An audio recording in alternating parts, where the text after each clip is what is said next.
Inside the Birds is back. What's going on, everybody? It's Geoff Mosher, Adam Caplan. That's right. The Eagles made a trade on Wednesday, and we're going to break it down. And, man, I tell you what, Adam, before we even get to it, the Eagles have made a lot of trades this year.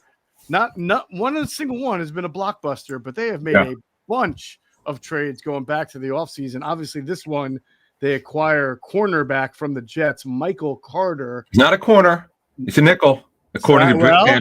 Well, remember what Vic says. What's that? We're talk about that. Yeah. We don't exactly know yet. Right. I think we know. Yeah, he's a defensive back. I'll call him a defensive back. That's right. Michael Carter. And in turn, they give up Johnny Mechie. We hardly knew you, the wide receiver that they brought in via a different trade, and a 7th round pick. They have 2, so it'll be the better one of the 7th round picks. And away we go. So there's a couple ways to look at this, right? You could sort of be skeptical and look at it and say, man, it's just adding some depth at a versatile position, inside or outside. Or you could think that there's a wheel in motion here for the Eagles to want to play Michael Carter at the slot if he's, good where he's played before, and if he's going to excel there, and then potentially move Cooper DeJean outside for this season. I wouldn't go beyond. I think we're in agreement on that, but just for the best temporary fix for their secondary this season could be that. Yeah, so DeJean has always been their in-house fail-safe. Like if all does not work out, if you really want to win a Super Bowl and you're not making a trade for a corner, this is the move. Because you're not winning a Super Bowl with Ringo or Joey Jackson as your starting corners. I'm not criticizing them. I'm just being honest. That's the way the league sees it. They see them as backups at this point. Nothing has happened that surprised us, other than the fact that Ringo hasn't been crushed over the top, which is surprising. But in terms of performance, Ringo's not a starting corner. I mean, no one who knows football is arguing that. He's trying his hardest. He's done the best he can. If you're trying to win a Super Bowl, you're going to have to look elsewhere. And looking inward, as you mentioned and suggested, it's very possible that DeJean is going to be a corner and move from nickel. Now, Vic loves Coop as a nickel. He's dynamic. He's athletic. Great slot DB, excuse me. Playing inside, covering a tight end, covering a running back, blitzing, covering a receiver, whatever you want him to do. He's a jack of all trades. But remember, he was a corner at Iowa. But you had mentioned something to me I totally forgot about. Vic, I guess, was to explain to people, what was Vic asked about Cooper potentially playing corner or for the future? What would it take?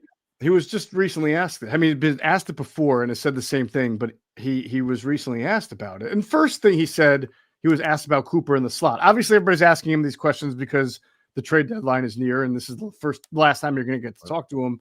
And he reiterated that he felt that Cooper DeJean is too valuable as a slot corner for what they do to simply have moved him there and played somebody else, and that he's one of the best athletes that they have. But he also said they've considered it in the past and just found that he's too valuable. And then in a follow-up question about considering it, he was asked, well, when you've considered it, what has been the alternative for you that has just said he's too valuable to play in the slot? And Vic said, we just haven't found someone who could play the slot I'm paraphrasing, that we're comfortable with moving Cooper DeJean outside. And that makes sense because he really has not had over the last 2 years someone who you would say is even close or comparable to playing that position. And this year alone, Perry Nickerson is a nice player, but he's not been a starter in this league on a good team, good defense. And he's played there a little bit this year, went right back to the practice squad after the game. And Mac McWilliams is a kid that they drafted and played at outside and inside, but still has not played a whole lot, if at all, on the defense. So Michael Carter is probably the closest thing they have to a player in this league who has good experience in the slot and has played well there. So it gives him the solution. The question now becomes, Adam, is it's a fact-finding mission now for Vic and the Eagles. Is Michael Carter, once they get back to practice on Thursday of next week, because they have a Monday night game, is he the solution? I don't think he just automatically is the solution because they traded for him. They've got to figure out, is he the guy that can do this if they want to move Cooper to Gene outside? Well, I would just add this. They don't make a trade with not knowing what they want to do. It's, on your point, is he ready to do it? If he's ready to do it, he's doing it. That's why they made the trade. You don't make a trade. You don't wake up in the morning and say, you know what, let's just make a trade for a guy. They have a reason for it. Every trade has a reason. Now, let me move this forward here. Mac McWilliams clearly is not ready. Despite having an intriguing training camp, they're giving you the answers to the test. When you make a trade for a nickel like Michael Carter, and we're going to get into what happened with him with the Jets, there's more than meets the eye here in terms of why they're looking to move him. There's always a reason why teams move him, but let's stay on McWilliams and we'll get over to Carter. Mac McWilliams had a nice training camp, but Vic clearly doesn't think he's ready, so he's not the nickel. Now, what I would add is everything you said could happen or probably will happen, and I would say it's highly probable except for one thing. Unless Howie makes a trade for a true cornerback by Tuesday. This Tuesday at 4 p.m. Eastern is the trade deadline. Yep. Look, you never know what comes up. You never know because Howie's good at understanding where teams are in contract negotiations. He knew Gardner Johnson in 22 was not getting his contract extended. He had a good relationship with Mickey Loomis. Called him, got him. And he helped him get to the Super Bowl. And then they won a Super Bowl with him last year. Yes. You never know, man. So Howie's resourceful. He has good sources. He finds out what's going to happen.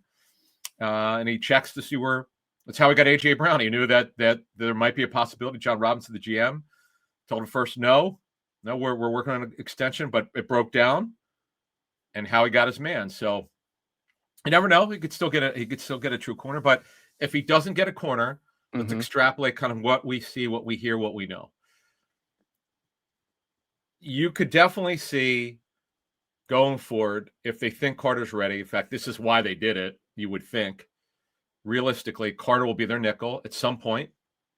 On your point, you make a good point that he may not be. He's got to learn the defense. This is not the same defense that he played in with the Jets. In fact, he played in a couple different defenses. Remember, he played for Robert Saleh, and then the new regime under Aaron Glenn comes in, and they run their scheme. So now he's got to learn Vic's scheme, which is the mirror match. Although they're playing a lot of man this year, they are. They're not playing they're not playing as much of it. But bottom line is, he's got to learn it once Vic's comfortable, and that's the key, man. He makes the decisions. I know he's got Christian Parker as a DB's coach, but they have to come to agreement when he's ready. So the most likely scenario is if Carter's ready, he's the nickel and Coop moves outside. And now you're looking at a different thing now. You theoretically should be way better, but we want to discuss why in a minute why Carter was traded. Right. He was very available. The word around the league was they were trying to move him. They got next to nothing for him. Clearly. And the reason is because you have Joe Douglas, who's with the Eagles. He drafted him. Carter was a good player for a while. Last year, he started getting his role cut. Isaiah Oliver, who's a nickel and a corner, was drafted by the Falcons. He started cutting into his role. And then this season, the Jets make a trade for Jarvis Brownlee, coming over from the Titans. And Carter started seeing his role cut. Then he got hurt. He had a concussion. And then he barely played last week, which might explain, like, maybe the Jets knew that they were going to trade him. So, yeah, there's a reason we'll get into his contract in a couple minutes. But there are always teams, again, don't just decide they're going to trade a player. And we're seeing this. Keon White was traded from the Patriots to the Niners. They got next to nothing for him on the final year of his rookie deal. Yep. You had Elliott Wolf, who didn't draft him. Boy, they've blown up the roster. It's like they want almost every Belichick player off the roster. Yeah. You know? Yeah. But again, there's a reason why things happen. Yep. And Carter, he's still young. He got the extension. This is really interesting. And again, Darren Muji is the new GM, so he didn't draft him. And he also didn't do the extension. Douglas did last year with whoever did the contract. But they did the extension right before the 24 season started. And then you're trading the year after. That's the way it is. Hey, Philly fans, game day is stressful enough. Parking, traffic, long lines. We've all been there. But when it comes to your cannabis, Camden Apothecary makes it easy. This is the dispensary for sports fans, just minutes outside of Philly with plenty of free parking. You'll be in and out fast, no hassle, no waiting. And they don't just care about convenience. Camden Apothecary is all about the guest experience. Their staff makes sure you feel taken care of every time you walk in. Plus, they carry only the best quality cannabis at the fairest prices. So whether you're stocking up for the tailgate, the watch party, or celebrating a big win, you know you're getting the good stuff without overpaying. They even show love to the community with specials for fans, students, service members, and healthcare pros. Camden Apothecary, top quality cannabis, great prices, and an experience made for Philly fans 21 and up. Yeah, it means the Jets have to pick up a good deal of that money, I believe, after this year. The guaranteed money. It's not like the Eagles are going to be owing. There's no guaranteed money next year. No for on the Eagles, I'm saying, right? The Jets probably paid it all out, is what I'm saying. Yeah, what it was is, all right, I'll give you the exact. I think I have. I'm just basic. When you give a guy an extension and you're the team that does it, the team that picks it up usually doesn't have to, and that's the case here. The Eagles will. Well, no, it depends if no, it depends if there's future guaranteed money. I know, but I'm saying I'm pretty sure with this one there's not, right? Well, no, what it was is there was the injury guarantee in year 2. NFL.com said that he waived the injury guarantee. Right. So the guarantees were paid. The guarantee in Carter's contract came in the form of a signing bonus of $6 million, which the Jets are responsible for. That was my point. Yes. Right. Now, and the option bonus this season, which the Jets were responsible for. The rest of the guarantee was a $5.4 million injury guarantee. Eagles would have been responsible for it, but he waived it in conditions of the trade, which I get because God forbid he suffered an injury and they'd be potentially be on the hook for it. But the cash number next year, and this is something they're going to have to get through if he plays lights out. Even so, I don't know if they're going to take it. It's $10.25 million. It's just under $10 million in base salary. Right. He's got over $500,000 in per game roster bonuses. That's a lot of money for a nickel who needs to kind of rebuild himself here. But look, backloaded deal. Yeah, exactly. Yeah. The best case scenario is he plays lights out. By the way, he signed through 2027. So we'll see. But the Eagles' bet here is that he becomes the player he once was, and they could play Coop on the outside. And boy, to me, you're way better, right? If that what we just talked about works out. Yep, and that's what I meant also by the fact finding is yes, they have a plan. They know what they want to do. Now it's up to Vic, like you were saying, to see what he sees in practice. Can he learn my system? Does he play it well? How quickly can we get him on the field? Can he execute what we are hoping that we wanted from him when we traded for him? If he can, then that gives us the optionality if we want to move Cooper to Gene outside, or it gives us, some depth here to play him in certain packages.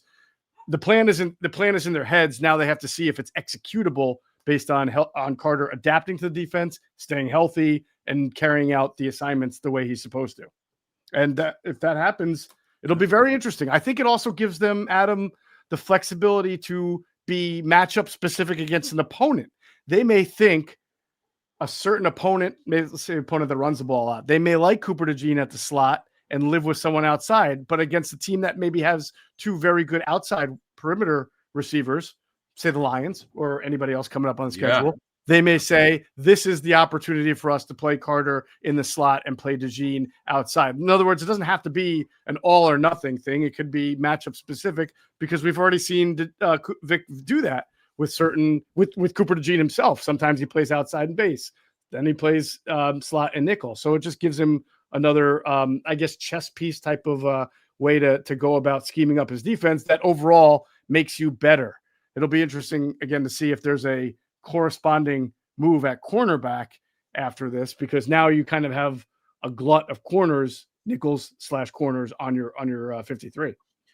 Yeah, and it's a shame that Mac McWilliams just was not ready because, man, he had an interesting training camp, and transactions always tell you what teams think. Yep. And Carter, I know he has minimal cornerback snaps this with the Jets. The reason why they paid him what they did, 3 years, just over $30 million.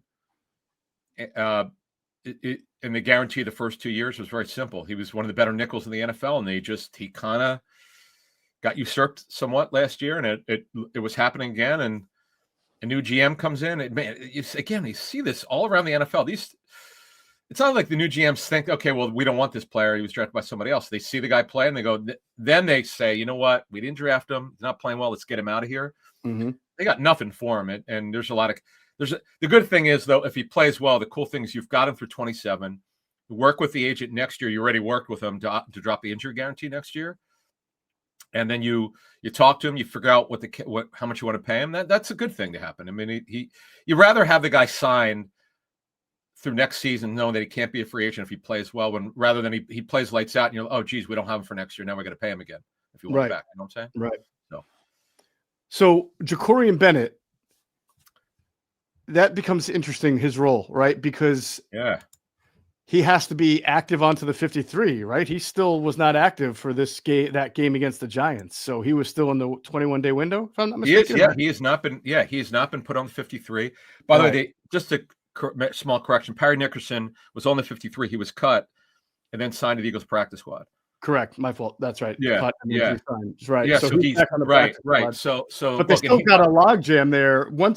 Assuming Bennett gets activated to the 53 for Green Bay, which, we don't know for sure, but we're assuming that gives them Bennett, that gives them Jackson, assuming he's back from his concussion, that gives them Ringo. You obviously are going to have Cooper, you have Quinyon, and now you're adding Michael Carter. Am I forgetting? Oh, you do have on the 53 Mac McWilliams. So that's 1, 2, 3, 4, 5, 6, 7 corner / nickels on the 53.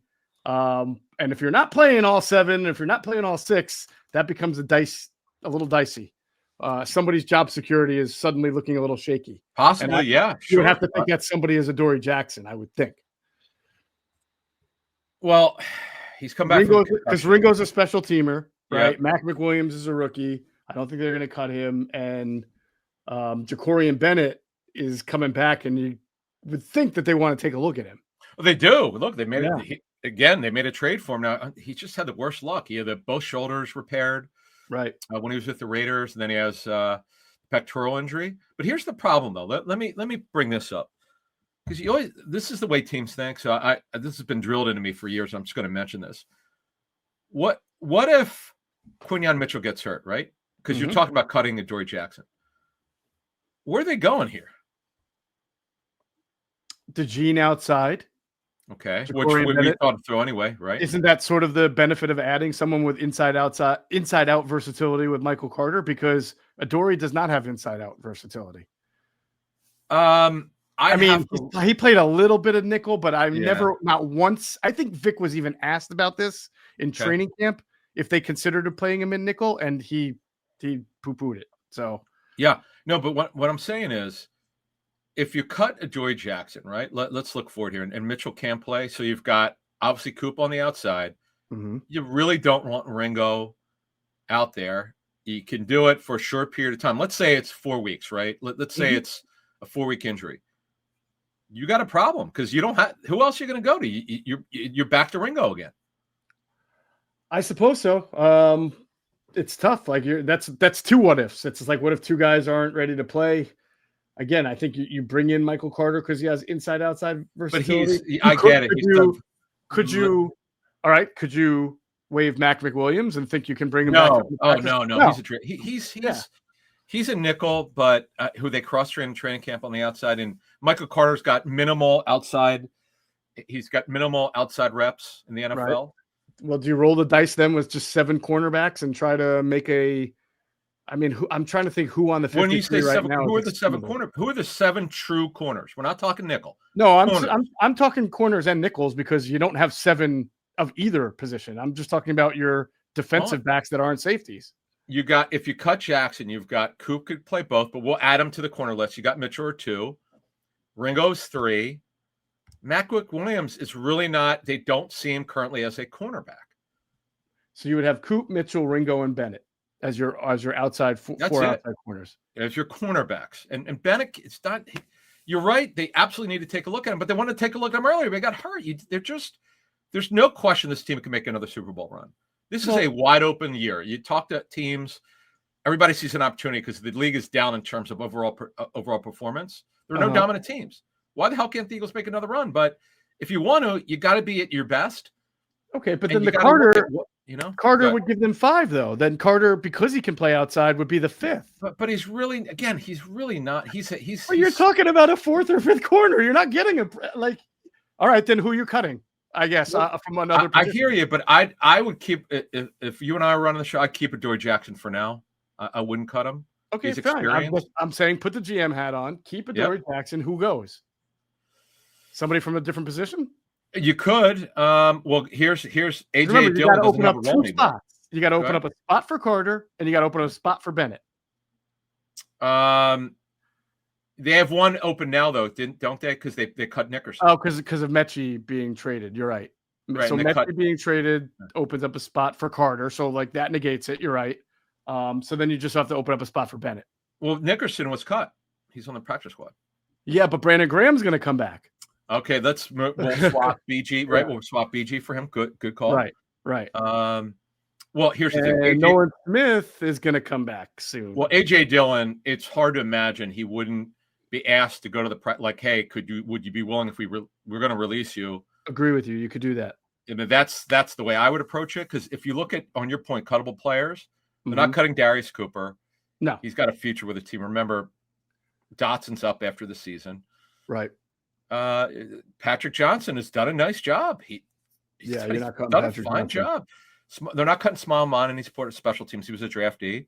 Right. Not cutting Sidney Brown. He's playing special teams. No, it's not too important. No. I think you're right, Dylan. But again, so Dylan could be the cut to make room to keep those 7 corners. But then when Nolan Smith is ready, then you have to make a move.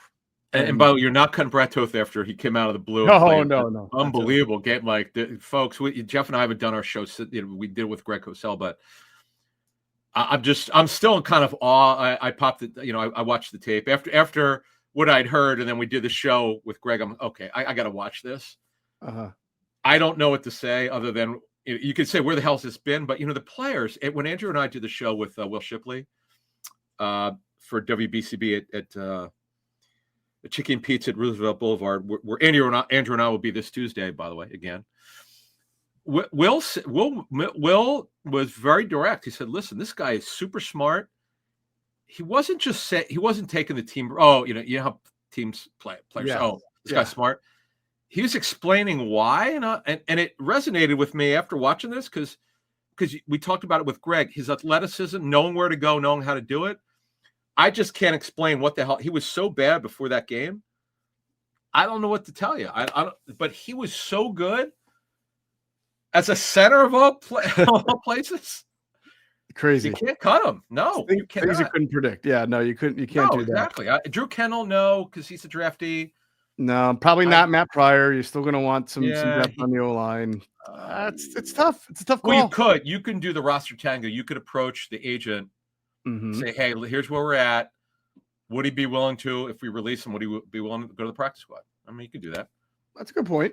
And if an agent say, yeah, but if I get a job, I'm going to take a job. Then you got to worry. Yeah, I'm going to. Yeah, exactly.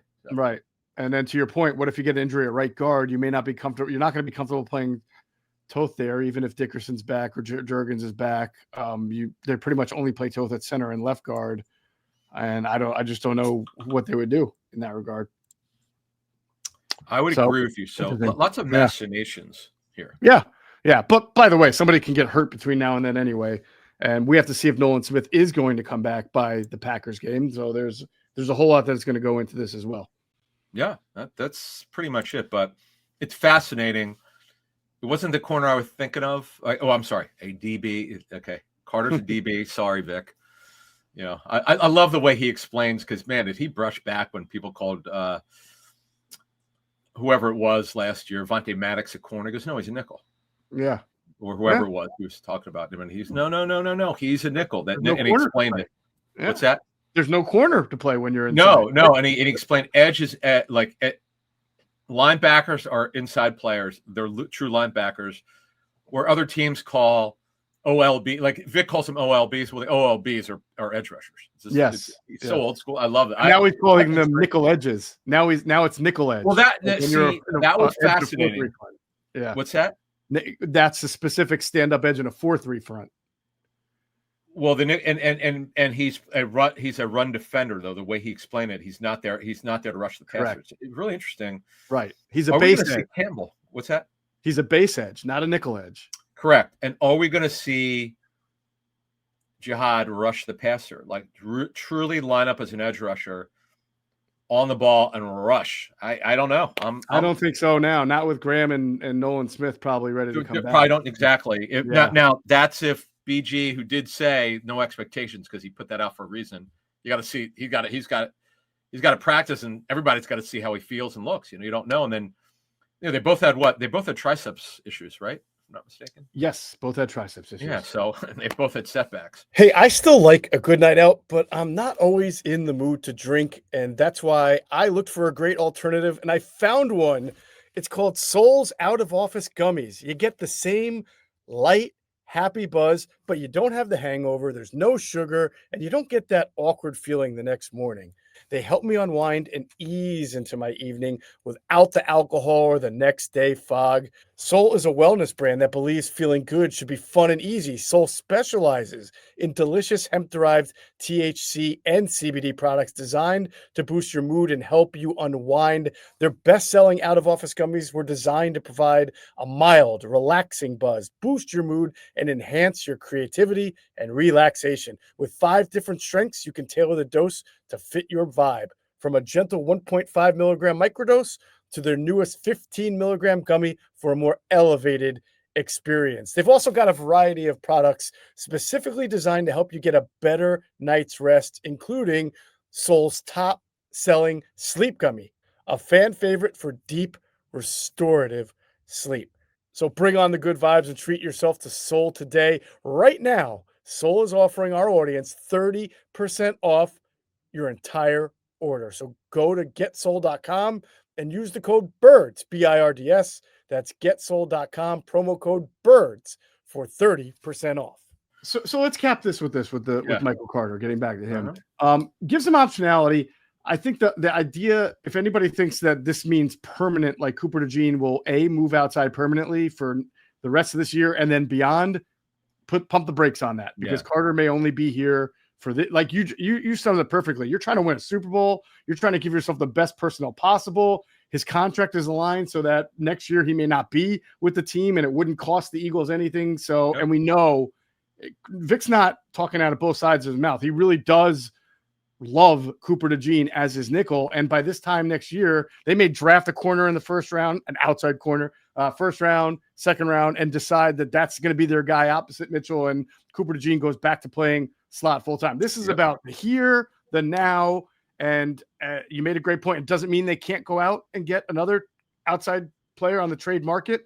But I think Howie's smart enough to know it's really hard to find a true good starting cornerback on the trade market without giving up the whole farm, because teams don't want to give those guys away for nothing. So you might as well get yourself a good option now.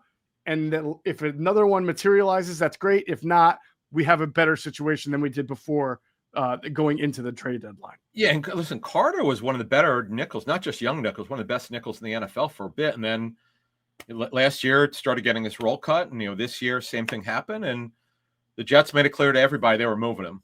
And this is the best that they can get, so they took it. You just get a talented player who's still pretty young. He had the concussion. He's cleared. Now, by the way, all trades, I should say, he did play last week, but all trades are contingent on a player passing a physical, so we're assuming he's going to pass it. Yeah. And if he does, he'll be an Eagle, and then they'll get him into practice. I know they're in for meetings on Monday, but the true practice week starts Thursday. As you said, it's Thursday, Friday, and Saturday. He has the dreaded Saturday practice because they travel Sunday to get to Green Bay. Yes. By the way, real quick, when you went to see the Packers Eagles, did you have to take 3 planes or 2? No, just 2. I think I would fly from Philly to Milwaukee. Drive. Well, a couple of times, Adam, I stayed in Milwaukee and drove up because it's obviously it's a more fun city than either staying in Appleton. You can't stay in Green Bay. There's nowhere. That's already booked up. So you stay in either nearby Appleton, or there's another town that I'm not thinking of that's close. Either way. But yeah, a couple of times I stayed in Milwaukee and would drive up. But the time I did fly in, time or two, I believe I flew from Philly to Milwaukee, or Philly to Chicago, and then Chicago or Milwaukee into Green Bay. It's funny. They used to play some of their games in Milwaukee going back like 30 years ago in the 90s. I remember that. Yeah, I remember they don't do it anymore. Yeah. But, and that stadium wasn't great. But bottom line is they got the Packers and Lions coming up. We're really going to learn about this secondary very, very soon. So Indeed. Buckle up. All right, great. Well, we are going to have some more Inside the Birds content during this bye week. We're going to do our team self-scouting episode coming up. We'll go through the offense and the defense in the coming days, so make sure you look out for that. That'll do it for this episode of Inside the Birds, the leading podcast in Eagles Intel. And as always, we thank you for flying with us inside the bird.